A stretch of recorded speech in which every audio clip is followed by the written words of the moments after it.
والصلاة والسلام على أشرف الأنبياء والمرسلين وخاتم النبيين محمد وعلى آله وصحبه ومن تبعهم بإحسان ودعا بدعوتهم إلى يوم الدين. أما بعد فأعوذ بالله من الشيطان الرجيم. بسم الله الرحمن الرحيم.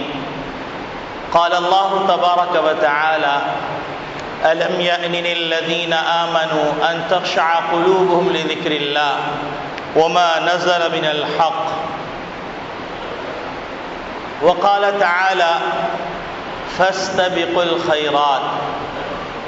وقال النبي صلى الله عليه وسلم: الكيس من دان نفسه وعمل لما بعد الموت والعاجز من أتبع نفسه هواها وتمنى على الله الأماني، أو كما قال عليه الصلاة والسلام. ہم مائل بکرم ہیں کوئی سائل ہی نہیں، ہم مائل بکرم ہیں کوئی سائل ہی نہیں، منزل کسے دکھلائیں کوئی راہ منزل ہی نہیں. دقات قلب المرء قائلة له، دقات قلب المرء قائلة له، إن الحياة دقائق وثواني. چومی گویم مسلمانم ملرزم، چومی گویم مسلمانم ملرزم کہ دانم مشکلات لا الہ را. وائے ناکامی متائے کارواں جاتا رہا، وائے ناکامی متائے کارواں جاتا رہا، کارواں کے دل سے احساس زیاں جاتا رہا. میرے محترم بزرگوں، عزیز دوستوں، دینی اسلامی بھائیوں، اللہ رب العالمین نے ہر ایک کو اپنی نعمتوں سے مالا مال فرمایا. کوئی ان نعمتوں کا استعمال اللہ کی رضا اور خوشنودگی کے لیے کرتا ہے، اور کوئی ان نعمتوں کا استعمال اللہ کی بغاوت اور سرکشی کے لیے کرتا ہے. جو اللہ کی رضا کے لیے استعمال کرتا ہے اس کے لیے اللہ رب العالمین کی طرف سے سند دی جاتی ہے، سرٹیفکیٹ دیا جاتا ہے، پروانہ دیا جاتا ہے کہ اولئک هم الفائزون، اولئک اصحاب الجنہ ہم فیہا خالدون. اور جو اللہ کی نافرمانی اور اللہ کی ناراضگی میں اللہ کی نعمتوں کو استعمال کرتا ہے اس کے لیے خطاب کیا جاتا ہے اولئک هم الظالمون، اولئک هم الفاسقون، اولئک اصحاب النار هم فیہا خالدون.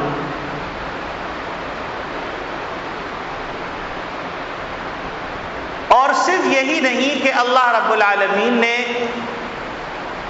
انسان کو نعمتوں سے مالا مال کر کے دنیا میں بھیجا، بلکہ اللہ رب العالمین نے انبیاء علیہ السلام کے ذریعے سے خیر کا راستہ بھی دکھلا دیا، شر کا راستہ بھی دکھلا دیا، اور اس کے ساتھ ساتھ اتنا اختیار دے دیا کہ من شاء فلیؤمن ومن شاء فلیکفر.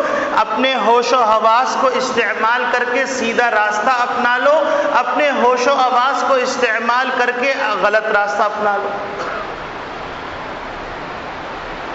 اور صرف یہی نہیں کہ اللہ رب العالمین نے راستے دکھلا دیے بلکہ راستوں پر رہبر رہنما بھی بھیج دیے اور مقرر فرما دیے. اور پھر اللہ رب العالمین نے وقتاً فوقتاً انسان کو بیدار کرنے کے لیے ایسی ایسی نشانیاں رکھ دی کہ اگر بیدار ہونے والا بیدار ہونا چاہے تو وہ بیدار ہو سکتا ہے، لیکن اگر کوئی بیدار ہونا ہی نہ چاہے تو منزل کسے دکھلائے. یہی وجہ ہے کہ اللہ رب العالمین کی طرف سے یہ شعر کہا گیا کہ ہم مائل بکرم ہیں کوئی سائل ہی نہیں. اللہ رب العالمین تو کرم کرنا چاہتے ہیں لیکن کوئی سائل ہی نہیں. منزل کسے دکھلائیں؟ کوئی راہو رہو منزل ہی نہیں، کوئی منزل کی طرف چلنا ہی نہیں چاہتا، اس کو منزل کیسے دکھلائیں؟ اس کو اللہ رب العالمین نے اس طرح فرمایا انلزمکموہا وانتم لہا کارہون، کیا ہم تمہارے اوپر ہدایت کو چپکا دیں، چسپا کر دیں جبکہ تم اس کو ناپسند کر رہے ہو؟ اور پھر انسان جیسے حضرت والد صاحب رحمۃ اللہ علیہ فرمایا کرتے تھے کہ بیٹا اگر کوئی آدمی سو رہا ہے، کتنا بھی غافل سو رہا ہے، اس کو اگر تم اٹھانا چاہو تو اٹھ جائے گا، لیکن اگر کوئی آدمی سونے کی ایکٹنگ کر رہا ہے تو اس کے سرانے بیٹھ کر تم ڈرم بھی بجا لو گے تو اس کی آنکھ نہیں کھلے گی. آج امت سو گئی، گناہوں کے دلدل کے اندر جا کر امت سو گئی، اور جب پردہ غیب چاک ہو جائے گا تو اس وقت کہیں گے فلو ان لنا کرۃ، ایک موقع اور دے دیجئے، فلنکونن من المحسنین، ہم اچھے لوگوں میں کام کریں گے، اچھے لوگوں میں اٹھیں گے.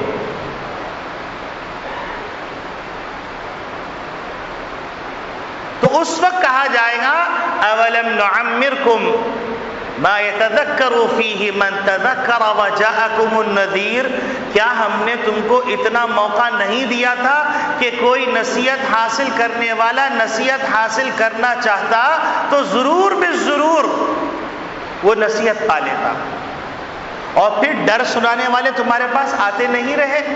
1,24,000 کم و بیش انبیاء علیہ السلام تشریف لائے، اور پھر نذیر کے اندر یہ بات بھی شامل ہے کہ تمہیں نزلہ ہوا، کھانسی ہوئی، بخار ہوا، اور طبیعت خراب ہوئی، دل کا عارضہ لاحق ہوا، گردے کا عارضہ لاحق ہوا، شادی ہوئی، بچے ہوئے، پوتے ہوئے، پوتوں کے بچے ہو گئے، تمہارے سر میں بال سفید آ گئے، تم اپنے اعزہ کو جنازے میں اٹھا کر لے کے جاتے رہے، گڑھوں کے اندر دفناتے رہے، اپنے ہاتھ سے کفن دیتے رہے، اپنے سامنے نگاہوں کے سامنے دولت کے چھٹ جانے کے مناظر دیکھتے رہے، محبت کرنے والی بیوی کے چیخ و پکار کو سنتے رہے، اولاد کی بہرا روی کو دیکھتے رہے، دنیا کے نشو و فراز کو دیکھتے رہے.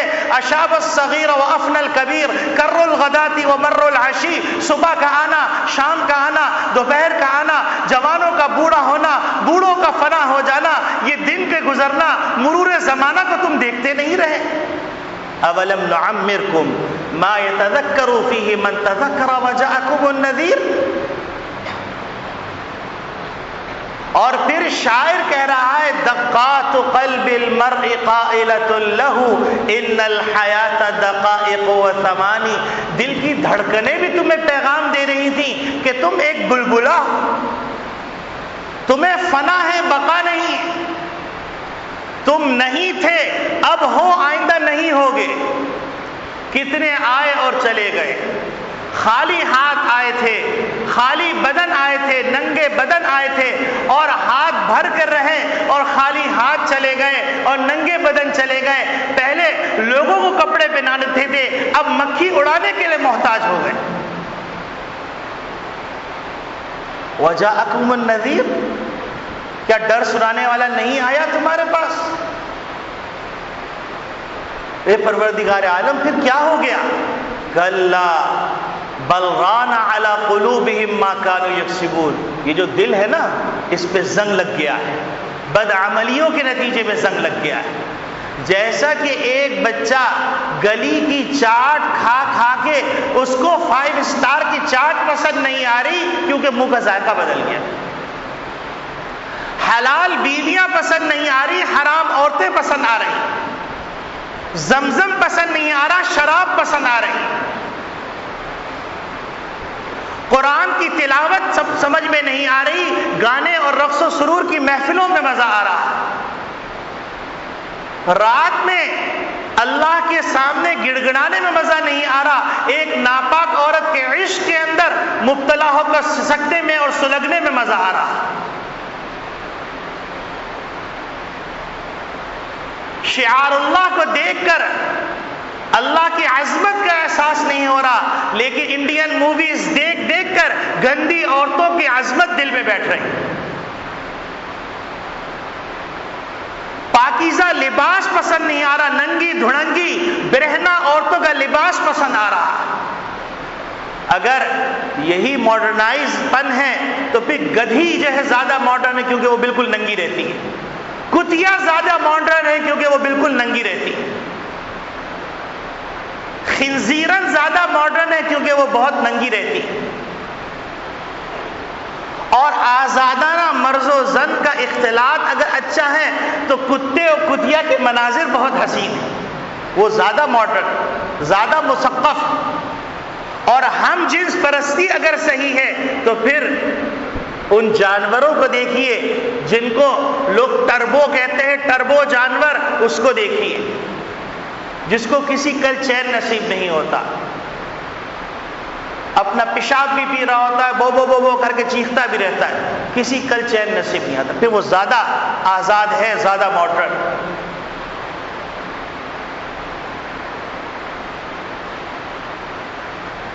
تو میرے عزیز دوستو بھائیو، قرآن کی آیت جو میں نے آپ کے سامنے تلاوت کی اور کافی دن سے اس کی تلاوت کرتا چلا آ رہا ہوں، تو وہ آیت میں آپ کی اس خدمت میں عرض کرنا چاہتا ہوں۔ اللہ رب العالمین اپنے بندوں سے بڑی محبت سے یا بڑی توبیخ سے، بڑی ناراضگی سے، ناگواری سے یا بڑے غضبناک ہو کر خطاب فرما رہے ہیں، الم یعنی للذین آمنوا ان تخشع قلوبهم لذکر اللہ، یہ جو صبح شام نشو و فراز آ رہا ہے تو کیا لوگوں کے لیے اب بھی وقت نہیں آیا کہ ان کے دل میں گداس پیدا ہو، نرمی پیدا ہو اللہ کی یاد کے لیے، اور اللہ نے جو کلام حق نازل کیا ہے اس کی طرف توجہ کے لیے؟ کیا اب بھی وقت نہیں آیا؟ اب آپ یہ دیکھیے کہ اس آیت نے کیسے کیسوں کی زندگیاں بدل دی۔ ایک موقع پر عبداللہ ابن مبارک نام آپ لوگوں نے سنا ہوگا، بہت عظیم ہستی ہیں، محدث بھی ہیں، فقیہ بھی ہیں، صوفی بھی ہیں، اور حضرت امام ابو حنیفہ رحمۃ اللہ علیہ کے شاگرد رشید بھی ہیں، اپنے وقت کے ولی کامل بھی ہیں، اور اللہ رب العالمین نے ان کی ذات کے اندر دین اور دنیا کا حسین امتزاج کر دیا تھا۔ اپنے عنفوان شباب میں جیسے سرمایہ دار لڑکا ہوتا ہے ویسے ہی ان کی حالت تھی۔ اللہ رب العالمین نے ان کو دولت کی بے شمار قسمیں عطا فرمائی تھی، بہت دولت مند بنایا تھا۔ ان دولت کے نتیجے میں انہوں نے ایک فارم ہاؤس بنایا تھا۔ موجودہ زمانے میں جیسے بہت سو کے فارم ہاؤس ہوتے ہیں، آج کے زمانے میں فارم ہاؤس کا مطلب 500 گز کی جگہ، 1000 گز کی جگہ، 2000 گز کی جگہ، اور اس زمانے میں ان کا فارم ہاؤس اتنا بڑا تھا کہ پورے سیب سے لدے ہوئے باغات تھے اور اس کی سپلائی ہوتی تھی۔ تو جب سیب کا زمانہ آتا تو وہ اپنے گھر والوں کو لے کر اس فارم ہاؤس میں آ جاتے اور دوست احباب کو بھی بلا لیا کرتے، اور جو سرمایہ دار لوگوں کے شوق ہوتے ہیں وہ سارے شوق وہاں پورے ہوتے ہیں۔ رقص و سرور کی محفل بھی ہو رہی ہے، پینا پلانا بھی ہو رہا ہے، اور بھی نامعلوم کیا کیا خرافات ہو رہے ہیں۔ عبداللہ ابن مبارک رحمۃ اللہ علیہ ساز بہت اچھا، رباط جس کو کہتے ہیں، بہت اچھا بجاتے تھے اور اس کے کاریگر بھی تھے۔ ایک دفعہ عبداللہ ابن مبارک رحمۃ اللہ علیہ کے دوست احباب کی محفل لگی ہوئی تھی، پینے پلانے کا سلسلہ بھی چل رہا تھا اور سیب بھی سجے ہوئے تھے، تازے تازے اتار کے لائے گئے تھے۔ عبداللہ ابن مبارک رحمۃ اللہ علیہ رباط بجا رہے تھے، رباط بجا رہے تھے تو اسی اثنا میں ان کی آنکھ لگ گئی، پیے ہوئے تھے تو ظاہر سی بات ہے آنکھ بند ہو گئی۔ جب آنکھ کھلی تو رباط ان کی گود میں پڑا ہوا تھا۔ اب انہوں نے اس کو بجانے کی کوشش کی تو وہ بجا نہیں،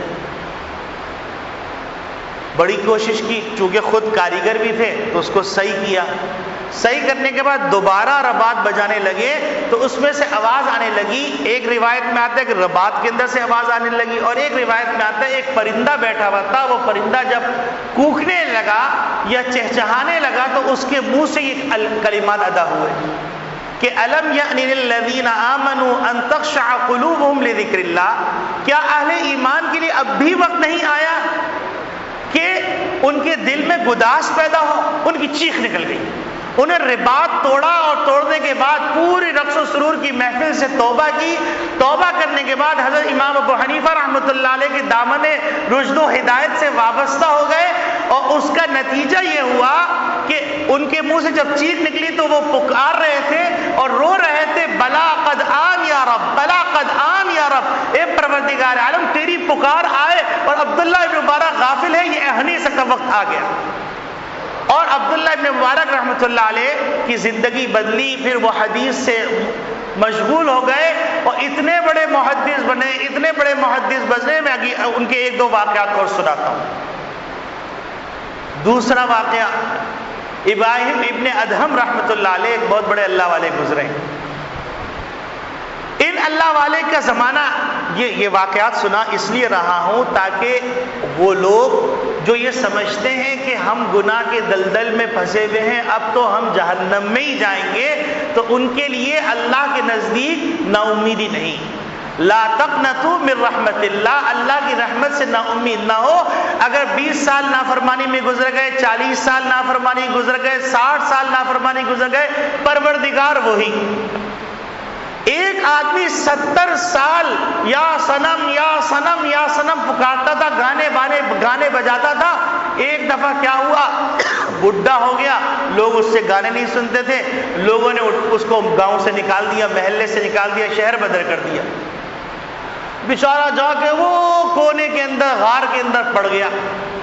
بھوک کے عالم میں نقاہت، کمزوری کا غلبہ ہوا، اور غلبے کے عالم کے اندر وہ اپنے بت کو ساتھ لے گیا تھا، پکار رہا تھا یا صنم یا صنم یا صنم، اس کے منہ سے نکل گیا یا صمد۔ پروردگار عالم نے 70 سال بڈھے کو کہا، لبیک و سعدیک یا عبدی، اے میرے بندے میں حاضر ہوں، بول تو نے مجھے بھولے سے پکارا، 70 سال میں ایک دفعہ پکارا، میں حاضر ہوں۔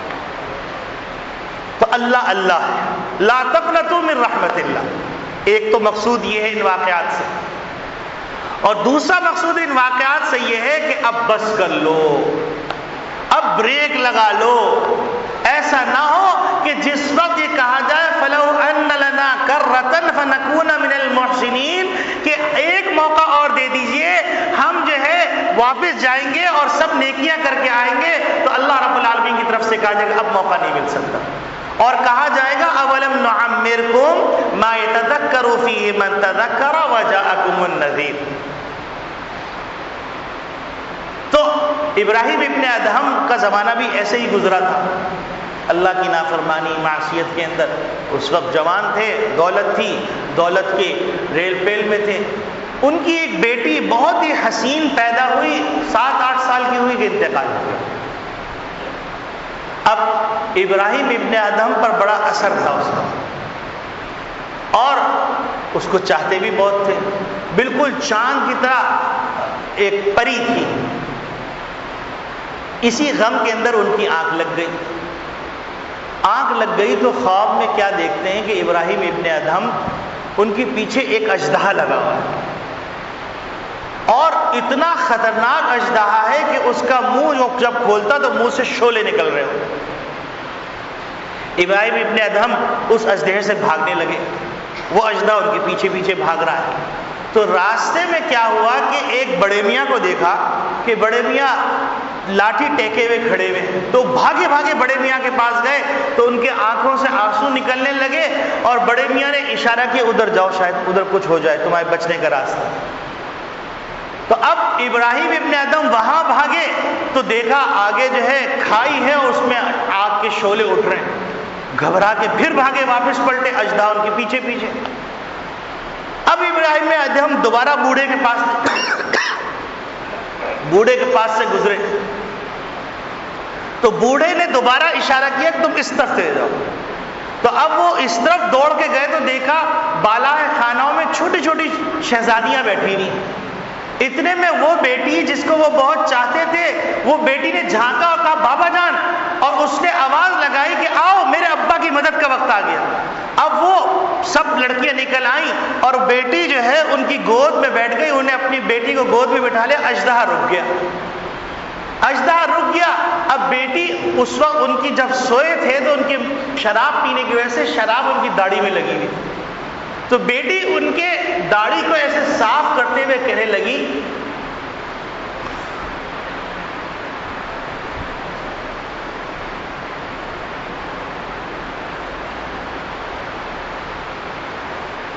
الم یأن للذین آمنوا ان تخشع قلوبهم لذکر اللہ. بابا جان کیا اہل ایمان کے لیے اب بھی وقت نہیں آیا کہ ان کے دل میں نرمی پیدا ہو جائے، توبہ کر لیں؟ تو ایک دم وہ ہڑبڑا کے کہنے کیا بات ہے بیٹا؟ کہنے کہ بابا جان اصل ماجرا یہ ہے، یہ اژدہا جو آپ کے پیچھے بھاگ رہا ہے یہ آپ کی بدعملیاں ہیں، اور یہ جو بڑے میاں کھڑے ہوئے تھے یہ بڑے میاں آپ کی جو چھوٹی موٹی نیکیاں ہیں وہ نیکیاں اس اژدہے کے مقابلے کرنے کے لیے کافی نہیں تھی.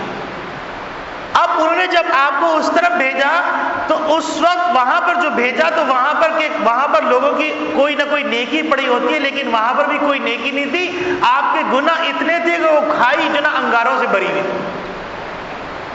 اب چونکہ اللہ کے رسول نے فرمایا کہ اللہ کا وعدہ ہے کہ جس کا بچہ نابالغی عمر میں انتقال کر جائے تو وہ اللہ کے ہاں سفارش کرتا ہے، تو اب بڑے میاں نے بھیجا ہماری طرف تو ہم نکل کے آ گئی ہیں اور ہم نے اللہ سے سفارش کی، اس لیے وہ اژدہا رک گیا. تو اب ابراہیم ابن ادہم کی آنکھ کھل گئی، اور آنکھ کھلنے کے بعد انہوں نے توبہ کی، اور پھر ابراہیم ابن ادہم کیا بنے؟ یہ ہے الم یأن للذین آمنوا ان تخشع قلوبهم لذکر اللہ. اور ہمارے سامنے یہ آیتیں صبح شام پڑھی جاتی ہیں، ہم کہتے ہیں ہاں بھائی مولوی صاحب پڑھ رہے، چھوڑو یار. عبداللہ ابن مبارک رحمۃ اللہ علیہ پھر کیا بنے؟ اب آپ دیکھیے کہ ایک طرف اللہ رب العالمین نے ان کو ایسا بنایا تھا کہ دولت کی ریل پیل تھی، دوسری طرف اخلاص سے توبہ کی تو اخلاص کا نتیجہ. لوگ کہتے ہیں، میں آپ کو ایک دو واقعات سناؤں گا تو آپ کو پتہ چل جائے گا، لوگ کہتے ہیں اللہ نقطہ نواز. میں یہ کہتا ہوں اللہ اخلاص نواز. اخلاص پہ فیصلہ ہوتا ہے، اللہ نقطہ نواز کہہ کے بدعملیاں کرتے رہو کہ اللہ نقطہ نواز. ارے اللہ کے بندو، لوگ سمجھتے زیادہ نیکیاں کریں گے، زیادہ خرچ کریں گے تو اللہ راضی ہوگا. بات یہ ہے کہ اتنا خرچ کرو لیکن اللہ کی رضا کے لیے خرچ کرو. اللہ اخلاص نواز. یہ تعبیر غلط ہونے کے نتیجے میں لوگ گمراہی کی طرف بڑھ رہے ہیں. اللہ نقطہ نواز، ہم کوئی نیکی کر لیں گے اللہ معاف کر دیں گے. اللہ اخلاص نواز ہے، نقطہ نواز نہیں. نقطے کے اندر اخلاص ہوگا تو اللہ اس کو احد پہاڑ بنا دیں گے، اور احد پہاڑ کے برابر نیکی ہوگی لیکن اس میں اخلاص نہیں، اس کو رائی کا دانہ بنا دیں گے. یہ مطلب اس کو سمجھ لیجیے اچھی طرح. آج کل وہ چیزیں، وہ اصطلاحات جس نے لوگوں کو الٹے پیمانے دے دیے، میں ان کو توڑ رہا تاکہ اس کو دماغوں میں بٹھا لیں، اور شیطان کے وہ جال جن جانوں نے ہم کو جکڑ لیا ہے، شکنجا کس دیا ہے، اور نیکیوں کے آگے ایک سد سکندری نہیں سد شیطانی بنا دیا ہے، اس کو توڑنا ہے. جو سنگ گرا حائل ہے اس کو گرا کر دم لیں گے. یہ عزم کیجئے کہ نیکیوں کے درمیان جو غلط اصطلاحات اور غلط تعبیرات حائل ہو گئے ان کو توڑنا ہے. تو میں عرض کر رہا تھا کہ عبداللہ ابن مبارک رحمۃ اللہ علیہ کا پھر حال کیا ہوا. اخلاص نواز کا ایک واقعہ سنا دوں تاکہ آپ کو سمجھ میں آ جائے اللہ اخلاص نواز ہے. نقطہ نواز کا مطلب کیا ہے؟ اخلاص نواز. اب آپ دیکھیے، نمبر 1 حضرت اویس قرنی رحمۃ اللہ علیہ. حضور صلی اللہ علیہ وسلم موجود، صحابہ موجود، وہ ایمان لے کے آ چکے ہیں، اور حضور صلی اللہ علیہ وسلم کی موجودگی میں جو شرف ملنا ہے وہ قیامت تک پھر کبھی نہیں ملے گا، کسی بھی طریقے سے نہیں ملے گا. وہ خط لکھ کے بھیجتے ہیں کہ اے آقائے نامدار سرور کونین احمد مجتبی محمد مصطفیٰ صلی اللہ علیہ وسلم سید الاولین والآخرین، میری ماں بوڑھی ہیں، مجھے ان کی خدمت کرنی ہے، میں آپ کی خدمت میں حاضر نہیں ہو سکتا ہوں، کس وقت ان کا بلاوا آ جائے، اس لیے آپ فرمائیے کہ میں آپ کی خدمت میں حاضر ہو کر صحابیت کا شرف حاصل کر لوں، یا جو ہے میں اپنی ماں کی خدمت کروں. آقائے نامدار صلی اللہ علیہ وسلم نے فرمایا ماں کی خدمت کو تمہیں سب کچھ مل جائے گا۔ اب وہ ماں کی خدمت میں لگ گئے۔ آپ صلی اللہ علیہ وسلم دنیا سے رخصت ہو گئے۔ رخصت ہوتے ہوئے آپ صلی اللہ علیہ وسلم کی وصیتوں کے اندر یہ بات تھی کہ خلفائے راشدین اور صحابہ کو وصیت فرمائی کہ قرن سے ایک نوجوان آئے گا، اس نوجوان کا استقبال کرنا اور سلام کرنا، میرا سلام بھی کہنا اور اپنے لیے بخشش کی دعا کروانا۔ یہ اخلاص نواز ماں کی خدمت کر رہے ہیں، اخلاص سے ان کو یہ مقام مل گیا، خلفائے راشدین کو ان کے پاس بھیج دیا۔ دوسری مثال، ایک دفعہ حضرت موسیٰ علیہ السلام نے اللہ سے درخواست کی کہ اے پروردگار عالم مجھے دنیا میں دکھا دیجئے کہ جنت میں میرا پڑوسی کون ہوگا۔ اللہ رب العالمین نے فرمایا کہ اے موسیٰ فلاں جگہ پر ایک شخص کی دکان ہے اور اس دکان کا جو مالک ہے وہ تمہارا پڑوسی ہے۔ موسیٰ علیہ السلام حیران کہ میں پیغمبر وقت اور میرا پڑوسی ایک جو ہے دکاندار، ایسا کیا عمل کرتا ہے؟ موسیٰ علیہ السلام تشریف لے گئے۔ تشریف لے جانے کے بعد موسیٰ علیہ السلام نے جا کے دیکھا، دیکھنے کے بعد جو ہے موسیٰ علیہ السلام نے دیکھا وہ اپنا گوشت کاٹ رہا ہے، لوگوں کو بیچ رہا ہے، کوئی ایسی خاص بات نظر نہیں آئی۔ پھر اس کے بعد تھوڑا سا گوشت کا بوٹا بچا، اس نے تھیلی میں ڈالا، تھیلی میں ڈال کر وہ چلنے لگا۔ موسیٰ علیہ سادگی کا زمانہ تھا۔ موسیٰ علیہ السلام نے کہا کہ اے فلاں صاحب میں چاہتا ہوں کہ کچھ وقت آپ کے ساتھ گزارنے کا، تشریف لائیے۔ اب وہ گئے تو اس نے دروازہ کھولا، یہ پردہ ہٹایا، اندر گیا تو ایک بڑھیا لیٹی ہوئی ہے، اٹھ بھی نہیں سکتی، ہڈی کا ڈھانچہ ہے۔ اب وہ گیا، موسیٰ علیہ السلام ایک کونے میں بیٹھ گئے۔ اب وہ گیا جا کے اس کا منہ صاف کیا، منہ صاف کرنے کے بعد جلدی جلدی گوشت کی بوٹیاں بنائیں، بوٹیاں بنا کے سالن پکایا، شوربہ بنا کر روٹیاں پکائیں اور اس کے منہ میں لقمے ڈالتے رہے۔ وہ فارغ ہو گئے۔ فارغ ہونے کے بعد موسیٰ علیہ السلام نے دیکھا کہ وہ عورت کا منہ اس نے صاف کیا، صاف گود میں ایسے لیا ہوا تھا، صاف کیا، صاف کر کے جو ہے اس نے لٹایا تو وہ عورت بڑبڑانے لگی، جیسے اس طرح بات کرنے لگی۔ فارغ ہو کے وہ آگے، ہاں مسافر کیا بات ہے، تم کیوں آئے ہو؟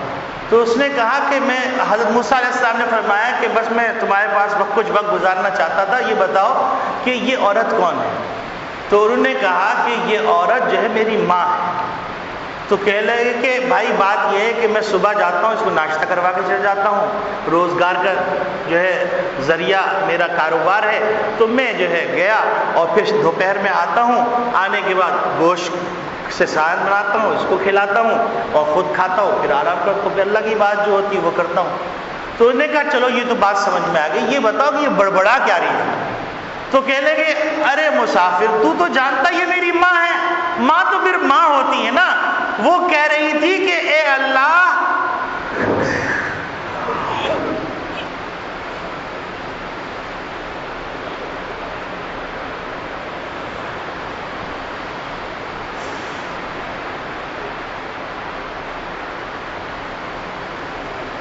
وہ کہہ رہی تھی کہ اے اللہ اس کو جنت میں موسیٰ کا پڑوسی بنا دے۔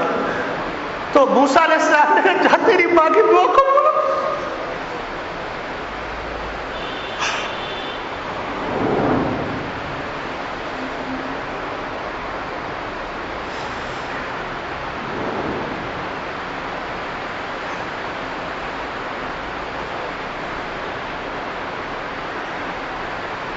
تو اللہ نقطہ نواز نہیں، اخلاص نواز ہے۔ وہ کس اخلاص سے اپنی ماں کی خدمت کر رہا تھا کہ اللہ نے اس کو اتنا بلند مقام دیا۔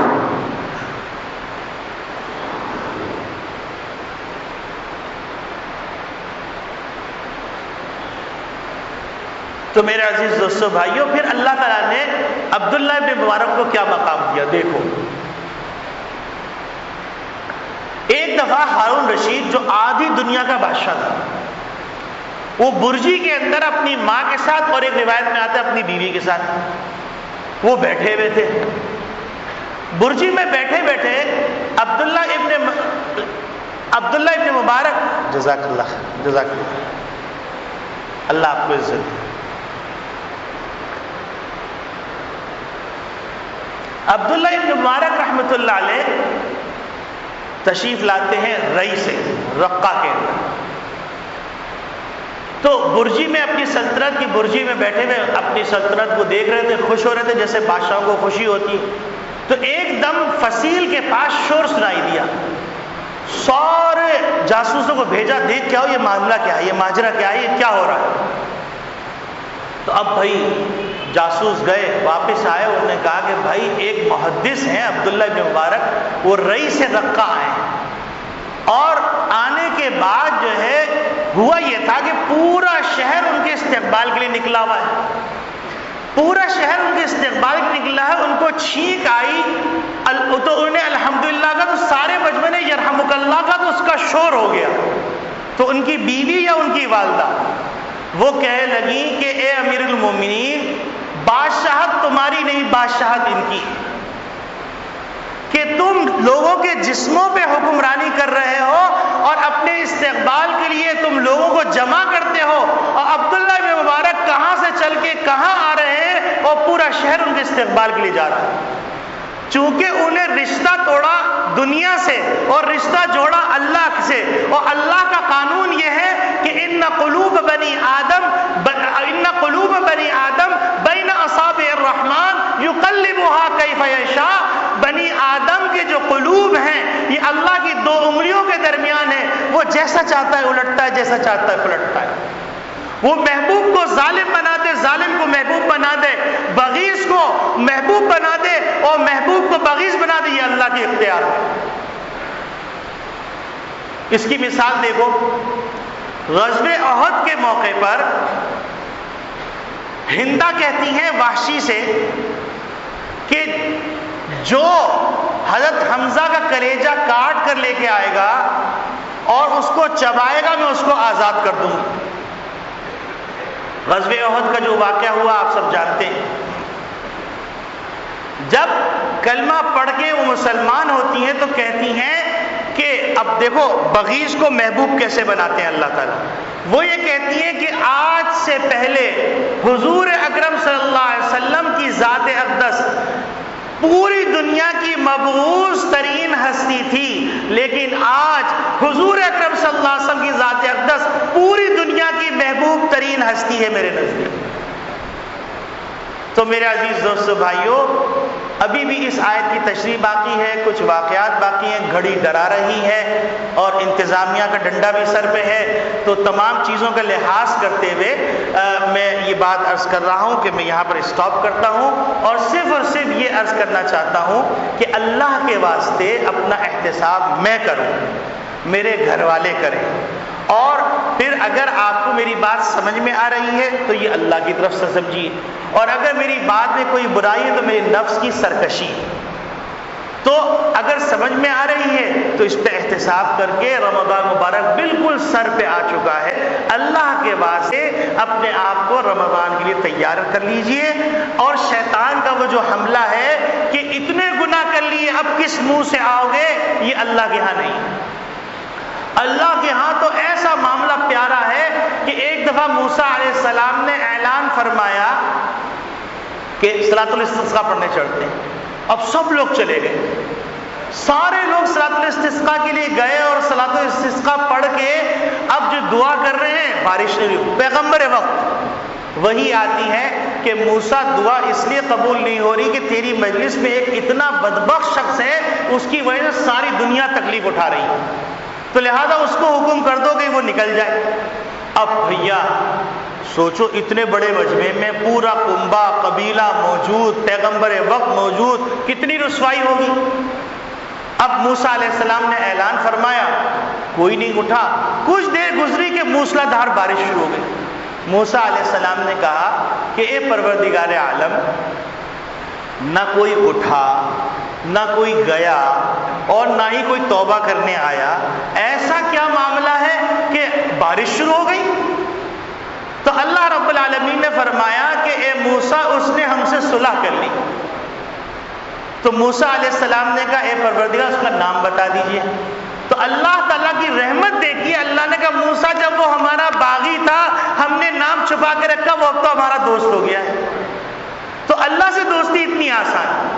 آج دوستی کر لو اللہ سے، اور رمضان مبارک کے لیے دوڑنا شروع کر دو. چھوڑو، شراب پی، زنا کیا، چوری کی، دھوکہ دیا، غصب کیا، سب چھوڑو. اللہ تو بڑے ہیں، روزانہ 5 بار سنتے اللہ اکبر، اللہ سب سے بڑے ہیں، تو اللہ گناہوں سے بھی بڑے ہیں اور اللہ کی بخشش سب پر حاوی ہے. تو اللہ سے دوستی کر لو. کسی کو مت بتاؤ چپکے سے اپنے گناہ، میں جانتا ہوں آپ اپنے گناہ جانتے، دوستی کر لیجیے. وآخر دعوانا الحمدللہ.